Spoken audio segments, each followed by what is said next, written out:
네, 안녕하십니까. 개혁책방입니다. 오늘은 예배 수업 10번째 시간입니다. 성례, 하나님의 선하심을 맛보아하는 예배. 구약성경 창세기 17장 9절로 14절은 세례에 관한 말씀이고요. 신약성경 사도행전 2장 43절로 47절은 성찬에 관한 말씀입니다. 이 세례와 성찬을 가리켜서 성례라고 부르죠. 자, 창세기 17장 9절로 14절입니다. 하나님이 또 아브라함에게 이르시되 그런즉 너는 내 언약을 지키고 네 후손도 대대로 지키라. 너희 중 남자는 다 할례를 받으라. 이것이 나와 너희와 너희 후손 사이에 지킬 내 언약이니라. 너희는 포피를 베어라. 이것이 나와 너희 사이의 언약의 표징이니라. 너희의 대대로 모든 남자는 집에서 난 자나 또는 너희 자손이 아니라 이방 사람에게서 돈으로 산 자를 막론하고 난 지 8일 만에 할례를 받을 것이라. 너희 집에서 난 자든지 너희 돈으로 산 자든지 할례를 받아야 하리니 이에 내 언약이 너희 살에 있어 영원한 언약이 되려니와. 할례를 받지 아니한 남자 곧 포피를 베지 아니한 자는 백성 중에서 끊어지리니 그가 내 언약을 배반하였음이니라. 사도행전 2장 43절로 47절입니다. 사람마다 두려워하는데 사도들로 말미암아 기사와 표적이 많이 나타나니 믿는 사람이 다 함께 있어 모든 물건을 서로 통용하고 또 재산과 소유를 팔아 각 사람의 필요를 따라 나눠주며 날마다 마음을 같이하여 성전에 모이기를 힘쓰고 집에서 떡을 떼며 기쁨과 순전한 마음으로 음식을 먹고 하나님을 찬미하며 또 온 백성에게 칭송을 받으니 주께서 구원받은 사람을 날마다 더하게 하시니라. 아멘. 유아 세례는 해야 할까요? 안 해도 될까요? 개혁파 신앙 고백서는 그리고 우리 장로교회와 개혁교회는 반드시 유아 세례를 하게끔 명시하고 있습니다. 왜냐하면 그 유아들도 언약의 자녀, 즉 신자이기 때문입니다. 자, 두 번째, 성찬은 잔치와 교제가 핵심이다. 맞을까요? 틀릴까요? 네, 맞죠.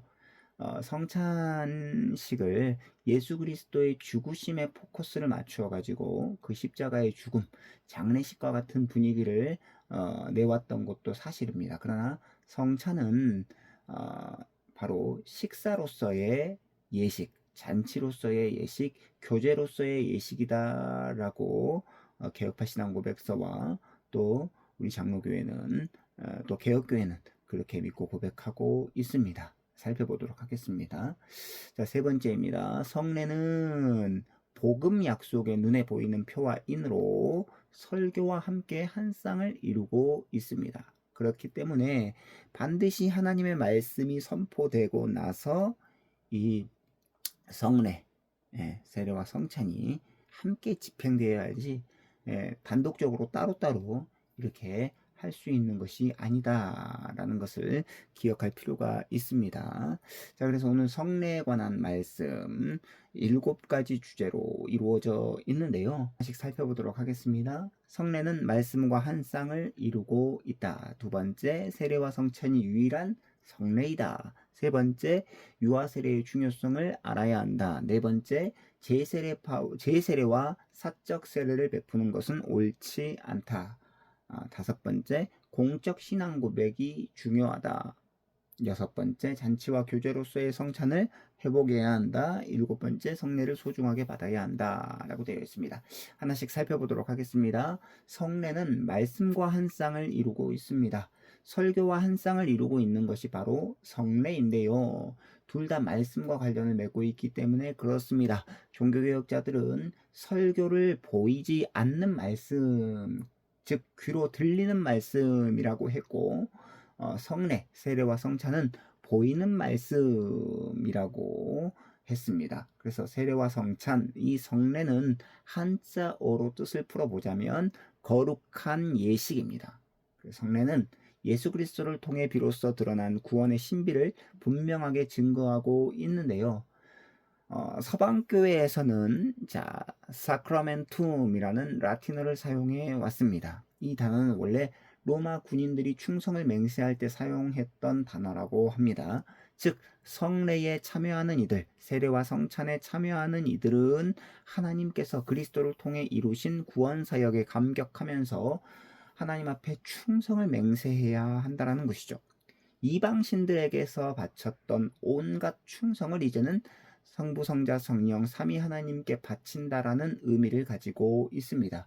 그래서 개혁교회 신앙 고백 문서 중에 하나였던 하이델베르크 요리문답이 성례를 잘 풀어서 우리에게 가르쳐주고 있는데요. 거기서 이렇게 말씀하고 있습니다. 66문답은 이렇게 말하고 있습니다. 성례란 복음 약속의 눈에 보이는 표와 인이다라고 설명해주고 있습니다. 자, 그래서 은혜를 받는다. 특별히 이 은혜는 로마 카톨릭에서 말하는 것처럼 성례를 통해 세례와 성찬을 통해 자동적으로 주입되는 것이 아니라 은혜의 방편인 세례와 성찬이 베풀어질 때 우리가 믿음으로써 그것을 받는 것입니다. 그래서 세례와 성찬, 이 성례는 확실하게 해주는 은혜 중의 은혜입니다. 즉 그래서 표와 인이라고 말하죠. 은혜 언약의 표와 인. 자, 그러면 이 표는 예를 들어서 결혼 반지를 생각해 보면 될 것 같습니다. 그리고 인은 도장을 찍는 것을 생각해 보면 될 것 같아요. 그래서 이 표, 결혼 반지라고 하는 것은 뭐냐? 언약의 관계에 있다라는 것이죠. 언약의 관계. 그리고 도장을 찍는 것은 뭡니까? 바로 성령 하나님께서 우리 마음에 도장을 찍어주시는 것, 인을 쳐주시는 것, 이것은 바로 소유권을 의미하는 것입니다. 그래서 언약과 소유를 이 표와 인, 성례가 우리에게 눈으로 보여주는 것이다 라고 할 수 있습니다. 이 성례는 그래서 온 교회 앞에서 확인시켜주는 그런 의미를 가지고 있습니다. 정말로 우리가 이 교회 교인이 맞다, 하나님의 자녀가 맞다라는 것을 확인시켜주는 예식이 바로 세례와 성찬이라고 할 수 있습니다. 자, 두 번째입니다. 세례와 성찬이 유일한 성례다라는 것을 기억할 필요가 있습니다. 초대교회가 중세로 접어들면서 교회는 여러 가지 성례를 만들기 시작했는데요. 7가지의 이 성례를 만들었습니다. 이 사람의 전 생애를 성례로 덮기 시작했죠. 우선 어떤 아이가 태어나게 되면요, 사제는 아이에게 바로 세례성사, 영세를 베풀었습니다. 두 번째는 견진성사라고 부르는데 이 주교의 안수와 기름 바름을 통해서 성령을 받게 하는 성례라고 해요. 이 성사는 세례성사를 완성하는 성사입니다. 그러니까 아이가 태어났을 때 받는 이 세례가 완전치 않기 때문에 견진성사를 통해서 완전해지도록 한다라는 의미를 가지고 있는데 좀 신학적으로 받아들이기 어려운 거죠. 세 번째는 성체성사입니다. 이건 미사가 바로 그것인데요.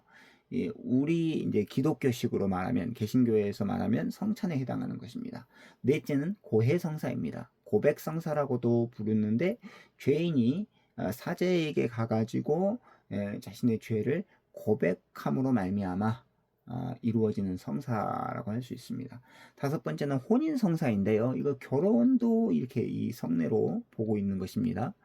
여섯 번째는 병자성사인데 노쇠로 죽을 위험에 있는 신자에게 영적 위로와 힘을 주는 성사라고 합니다. 마지막 일곱 번째는 성직에 봉사할 이들을 거룩하게 하는 서품성사가 있습니다. 즉 오늘날로 말하자면 개신교회식으로 말하자면 이 목사 임직식도 성례로 보는 것이죠. 그러나 중요한 것은 개혁한 교회는 이 많은 성례 중에 딱 두 가지, 세례와 성찬만을 성경에 근거한 성례라고 인정합니다. 성례는 그리스도께서 친히 제정해 주신 것이죠. 그리스도는 승천하시기 직전에 제자들에게 온 천하를 다니며 복음을 전하고 세례를 베풀라고 하셨습니다.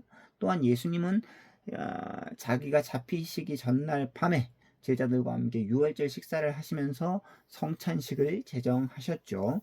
이렇게 예수 그리스도의 죽으심 직전에 그리고 부활 직후에 성찬식과 세례식이 제정되었습니다. 따라서 성찬과 세례는 예수 그리스도의 죽으심과 부활을 보여주고 그 죽으심과 부활에 동참하게 해주는 것이죠. 우리는 우리 주 예수 그리스도께서 친히 제정해 주신 세례와 성찬 외에는 성례를 다른 성례를 인정하지 않습니다. 설교로 생겨난 믿음을 지속적으로 강화시켜주는 방편, 이게 바로 세례와 성찬입니다. 그러니까 하나님의 말씀을 통해서 우리에게 믿음이 생겨났으면 우리에게 생겨난 이 믿음을 강화시켜주는 방편으로 세례와 성찬이 우리에게 주어졌다라는 것이죠. 자, 그러면 우리가 세 번째로 알아볼 것은 유아 세례의 중요성을 알아야 하는데요. 세례는 물을 통해 우리가 모든 죄로부터 씻겨짐을 받았다라는 것을 보여줍니다. 우리가 죽고 다시 살아나는 것을 보여주는 예식, 바로 그것이 세례라고 할 수 있는데요. 이 세례에는 장례식과 또 부활식이 같이 있다라고 할 수 있습니다. 사람이 물속에 들어가면 죽듯이 물속에 들어갔다가 다시 건져냄을 받았다라는 의미로 바로 물에서 일으킴을 받아서 나오게 되는 거죠. 그래서 이제 침례가 어떻게 보면 조금 더 이렇게 성경적이지 않나라고 생각을 해봅니다. 근데 이제 그 방식이 중요한 게 아니죠. 침례교회의 특징은 세례의 방식을 침례로 한다는 것이 아니고 유아 세례를 인정하지 않는 것에 있습니다. 그러니까 이 침례교회는 유아 세례 대신에 헌화식이라는 것을 한다고 해요. 아이를 하나님께 바치는 예식이죠. 그러나 장로교회는 가장 바람직한 이 헌화식이 바로 유아 세례라고 봅니다. 그러니까 이제 장로교회는 이 언약의 근거에서 아이를 하나님께 바친다라는 의미로 아이에게 유아에게 세례를 베푸는 것이죠. 그래서 이 유아 세례를 베푼다라는 것은 우리의 믿음에 앞서서 하나님의 약속과 하나님의 부르심이 먼저 있었다라는 것을 고백하는 것에 해당합니다. 창세기 17장 우리가 아까 살펴보았던 것처럼 하나님께서 아브라함과 더불어 언약을 맺으신 후에 그 언약에 대한 증표로 할례를 행하라고 명령하셨죠. 하나님의 언약 백성이라는 것을 몸에 새겨 넣으라는 것입니다. 자, 남성의 생식기에 포피를 잘라내는 이 할례의 의식은 하나님의 약속의 표와 인의 기능을 가지고 있습니다. 하나님의 약속은 아브라함과 그에게 속한 모든 자들 그리고 그 모든 후손과 더불어 맺은 언약이다라는 것을 보여주고 있습니다. 그래서 난지 8일 만에 이렇게 할례를 행해야 되었죠. 할례는 몸에 새겨진 언약 백성의 표입니다. 우리는 이 할례가 신약 시대에는 세례로 대체되었다라고 믿기 때문에 유아에게도 세례를 베푼다라는 것이죠. 자, 중요한 것은 세례를 통해서 믿음의 가정에서 태어난 자녀는 불신자의 자녀와 구별되는 것이고 개혁한 교회는 되도록 빨리 유아에게 세례를 베풀었다라는 것입니다. 즉 언약 백성의 가정과 불신자의 가정을 이렇게 구별하기 위한 방편이다라는 거죠. 자, 그래서 언약의 가정에서 태어난 언약의 자녀이기 때문에 하루라도 빨리 언약의 표를 가지는 것이 중요하다라는 의미에서 우리는 유아 세례를 굉장히 소중하게 여깁니다. 자, 네 번째입니다. 제세례와 사적 세례를 베푸는 것은 옳지 않습니다. 종교개혁이 일어나면서 제세례파라는 무리가 등장했는데요. 이들은 유아 세례를 인정하지 않았습니다. 왜냐하면 유아들이 뭘 알길래 유아들이 자기의 어떤 지적인 인식을 통해서 고백을 통해서 세례를 받을 수 있겠느냐.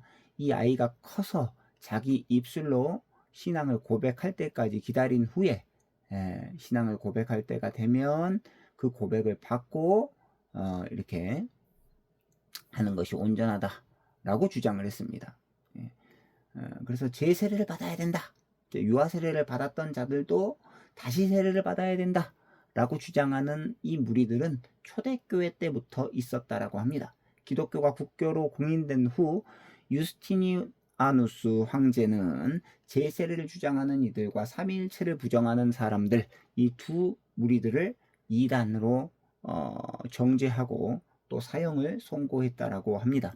삼위일체 하나님, 성부, 성자, 성령 하나님의 이름으로 받는 세례는 오직 한 번만 받아도 충분하다라는 의미에서 그랬죠. 자, 세례는 중요한 것은 뭐냐? 사적인 일이 아니다라는 것입니다. 세례는 개인적으로 가족의 행사로 치를 수 있는 문제가 아니다라는 거죠. 왜냐하면 이 세례를 받는 것과 교인이 되는 것은 분리되지 않기 때문입니다. 세례를 받는다라는 것은 뭐냐? 내가 바로 죄에 대하여 죽고 하나님께 대하여 살았다. 고로 나는 하나님의 자녀가 되었다라는 것을 보여주는 것이고, 바로 내가 그리스도의 몸된 이 공동체에 속했다라는 것을 보여주는 것이기 때문에, 자, 이거는 분명하게 교회의 일이다라는 거죠. 그래서 세례는 온 회중과 더불어 하는 교회의 공적인 일이다라는 것이 중요합니다. 세례는 그래서 온 교회 앞에서 예배 시간에 베풀어야지 사적으로 가족 행사로 어떤 목사가 아닌 다른 사람이 이렇게 줄 수 없다라는 것이죠. 그리고 이 세례와 성찬은 반드시 말씀과 하나이기 때문에, 예, 즉 말씀이죠. 예, 들리는 말씀인 설교 후에 이렇게 보이는 말씀인 세례와 성찬을 행해야 된다라는 것이죠. 왜냐하면 이 들리는 말씀을 통해서 우리가 믿음을 가질 수 있기 때문에, 믿음을 가진 후에 이 믿음을 가지고 있는 이 믿음을 더욱더 강화시키려고 하는 방편으로 보이는 말씀인 세례와 성찬을 행해야 한다라는 것입니다. 자, 그래서 우리가 이제 5번째를 살펴볼 텐데요. 공적 신앙 고백이 중요합니다. 유아 세례를 받은 아이는 교회의 정식 교인입니다. 나중에 공적인 신앙 고백을 해야 비로소 완전한 교인이 되는 것이 아닙니다. 이게 중요한 거죠.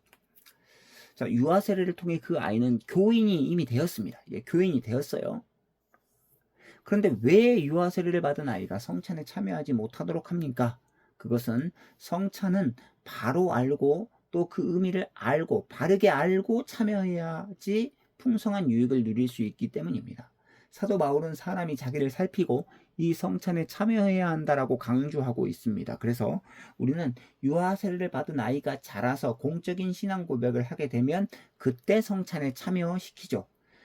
유아 세례를 받은 아이는 일반적으로 만 14세, 즉 우리나라 나이로는 중학교 2학년 정도가 되면 공적 신앙 고백을 통해서 성찬에 참여할 수 있습니다. 이 공적 신앙 고백은 많은 교회에서 입교 예식이라고 부르는데요. 그런데 입교, 교회에 들어오는 것을 통해서만 교인이 되는 것이 아니기 때문에 우리가 입교라는 이 단어보다는 공적 신앙 고백이라는 단어가 더 성경적이라고 여겨집니다. 왜냐하면 이 언약의 자녀는 유아 세례를 통해 이미 교인이 되었기 때문에 이미 교회로 들어왔습니다. 그렇기 때문에 교회로 들어온 자를 입교, 교회로 들어온다? 이 말이 좀 맞지 않죠. 예. 그래서 유아 세례의 의미를 온전히 이해하지 못한 말이라고 할 수 있습니다. 따라서 공적 신앙 고백이라는 말이 온전하고 지당하다라고 할 수 있겠죠. 이것은 성찬에 참여하기를 허락하는 예식이 바로 공적 신앙 고백입니다. 개혁 이후의 역사를 보게 되면 이 예식이 너무나 부담스러워서 미루다가 공적 신앙 고백을 하지 못하고 죽는 경우가 종종 있었다라고 합니다. 그러니 공적 신앙 고백을 무한정 미루면 안 되겠죠.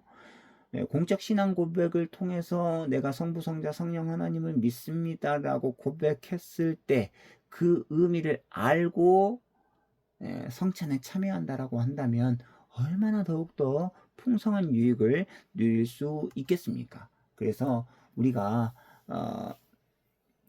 공적인 신앙 고백을 통해서 받는 성찬이 굉장히 우리에게 중요하다라는 것을 기억할 필요가 있습니다. 그래서 6번째입니다. 잔치와 교제로서의 성찬을 회복해야 한다. 이제 공적 신앙 고백을 통해서 성찬에 참여하는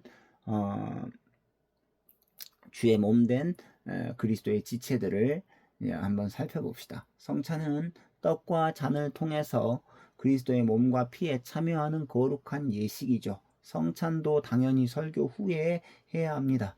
가장 중요한 의미는 이 성찬은 하나됨을 의미합니다.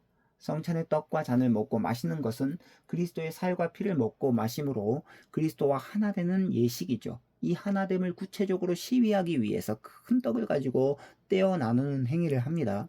포도주가 담긴 잔도 이미 나누어진 잔이 아니라 큰 잔을 돌려가면서 이렇게 마셨다라고 해요.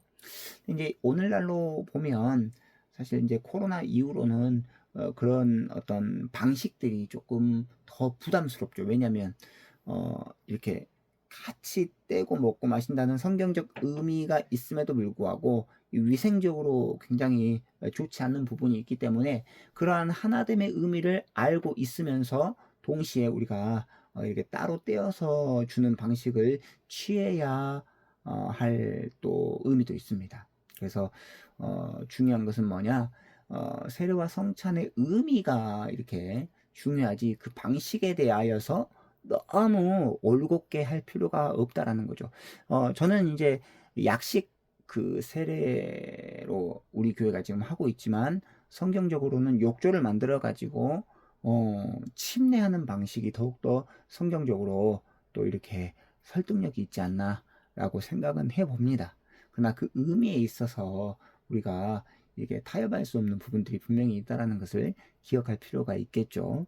종교개혁의 역사는 성찬 때문에 이 교회가 갈갈이 찢겨 나가기도 했습니다. 얼마나 안타까운 일인지 몰라요. 종교개혁자들은 미사를 설교 중심의 예배로 바꾸었습니다. 그러니까 우리가 회복해야 할 성찬의 개념 중에 하나는 잔치로서의 성찬 개념이죠. 사도행전 2장 그 26절의 말씀을 보니까 초대교회 교인들은 집에서 떡을 떼며 기쁨과 순전한 마음으로 음식을 먹었다. 하나님을 찬미했다라고 기록하고 있는데 사도행전 2장 26절이 아니고 46절입니다. 예, 떡을 뗐다라는 것, 여기서 떡을 뗐다라는 것은 성찬식을 의미하고 기쁨과 순전한 마음으로 음식을 먹었다라는 것은 예찬식을 의미하는 것이죠. 즉 초대교회는 성찬을 하나의 의식으로 끝내지 않고 남아있는 것을 예찬으로 연결시켜서 흥겨운 잔치를 벌였다라고 합니다. 예수님의 죽음을 생생하게 목격한 이들은 예수님의 죽으심을 기념하는 성찬식을 행하면서 장례식 분위기는커녕 잔치와 축제를 벌인 것이죠. 성찬은 하나 되는 가장 친밀하고 은혜로운 성례입니다. 이 성례에는 믿지 않는 이들이 아무런 유익을 누릴 수가 없습니다. 그래서 울타리를 쳐야 되는 것이죠. 자, 성찬식은 하나됨을 위해 살겠다라고 하는 서약의 시간이기도 했습니다. 자, 그래서 마지막입니다. 그래서 우리는 성례를 중요하게 받아야 된다는 것이죠. 우리는 예수 그리스도께서 친히 제정하셔서 은혜의 방편으로 주신 성례를 소중하게 받아야 합니다. 하나님은 우리의 연약함을 아시기 때문에 우리의 믿음을 강하게 해주시려고 세례와 성찬을 은혜의 방편으로 제정해 주셨습니다. 복음 선포인 설교를 확증해 주는 것이 바로 세례와 성찬입니다. 설교의 절정이 곧 성례, 세례와 성찬이라고 할 수 있습니다. 세례와 성찬이 없는 예배는 무언가 아쉽죠. 신자는 성례로 살아갑니다. 즉 세례와 성찬으로 살아가죠. 신자는 세례로 태어나고 이 세례가 거듭남의 표이지 않습니까? 위로부터 태어나다 다시 태어나다. 거듭남의 표가 이 세례이기 때문에 신자는 세례로 태어나고 성찬에서 먹고 마심으로 말미암아 그 양식으로 살아간다라는 것입니다. 그래서 신자의 출생이 세례이고 신자의 양식이 성찬이다 라는 거죠. 말씀은 우리에게 믿음을 불러일으키고 성례는 불러일으켜진 믿음을 더욱 강화시키는 방편이다라는 것입니다. 우리는 그래서 세례와 성찬 없이 살아갈 수 없습니다. 예배 때 말씀과 더불어 세례와 성찬이 반드시 있어야만 합니다. 말씀과 함께 성찬이 있다면 예배가 더욱더 풍성해지겠죠. 말씀과 함께 세례가 있다면 예배가 더욱더 풍성해지겠죠. 이제 마지막 요약입니다.